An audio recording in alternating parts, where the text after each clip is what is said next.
We're going to talk about fraction division and understand why the invert and multiply algorithm makes sense. Let's review the algorithm first.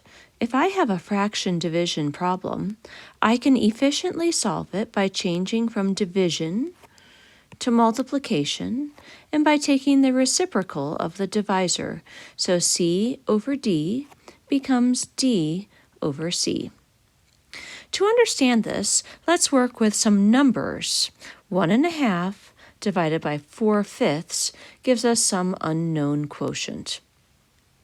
I'm going to use the how many in one group's perspective of division. So my question is going to answer how many units in one group. I'll be looking at units per group. So 1.5 will be my units and 4/5 will be my group. I'm going to make the group, for some real-world context, I'm going to talk about 4/5 of a trail, and my units per group are going to become miles per trail. So how many miles in one trail? So let's rewrite this. I'll change my mixed number into an improper fraction. 3/2 miles divided by 4/5 of a trail is going to give me some number of miles in one trail. So let's write a word problem that could be solved by this annotated equation. Max has hiked 4/5 of his favorite trail. His Fitbit indicates he has traveled 1.5 miles. How many miles is the full trail? All right, so let's solve this with a visual method, and we'll see that our steps match the invert and multiply algorithm. So I can use a table, and I'm going to have miles and trails. I know that 1.5 miles is 4/5 of a trail, and I want to know how many miles in one trail. So I know 4/5, and I know 1, and I'm going to go through a unit fraction to get to 1. So 4/5 I'll divide by 4 or multiply by 1/4, and that's going to give me 1/5, and then I'll scale up by multiplying by 5. To keep this relationship the same, I'll multiply by 1/4 for the miles as well to get 3/8, and then I'll multiply by 5 to get 15/8. So my answer is 15/8 miles in one trail.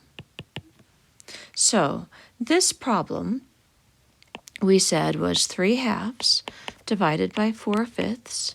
And how did we come to a solution? So how did we get the answer?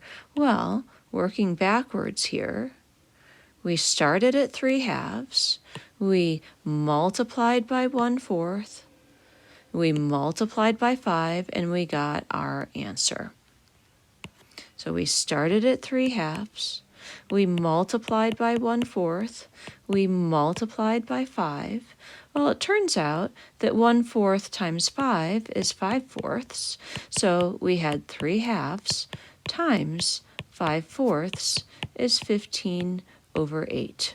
So looking at this, we had 3/2 are divided by 4/5 became a times 5/4. So that matches our invert and multiply algorithm, the steps we took for the table. Let's do this with a second method, and we'll see the same thing. So let's do a double number line. I'm going to draw my double number line. I'll have my trail and my miles. I know I'm trying to find one trail, and I want to know how many miles that is. I've been given 4/5 of a trail, so I'm going to partition the distance between 0 and 1. If it's 4/5, I'll need 5 equal parts, and each part will be worth 1/5, 1/5, 2/5, 3/5, 4/5, And then down here, 1 is our 5/5. 4/5 corresponds to 3/2 miles, or 1.5 miles. And I'm going to make a tick mark along the top to match the bottom. I know what I'll need to do is I'll need to take 1, 2, 3, 4, 5 sets of whatever one space is worth. So my job now is to figure out one space. Well, I only have one number on the top, so I'll have to use that. The distance between 0 and 3/2 has been partitioned into 1, 2, 3, 4 units. So if I want one space, I need 1/4 of my 3/2, which will be 3/8. So I have 5 sets of 3/8 miles, or in other words, this is 15/8 miles. How did I get to my answer? Well, I started with my only number that I had on the top, and I multiplied by 1/4,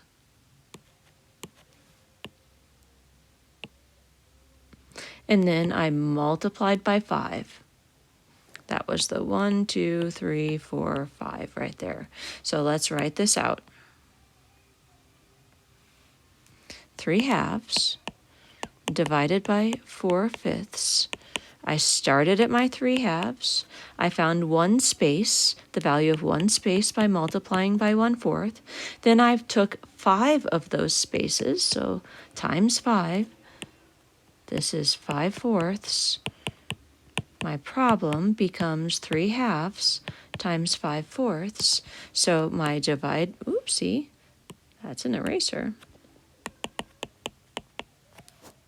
So my divided by 4/5 becomes times 5/4.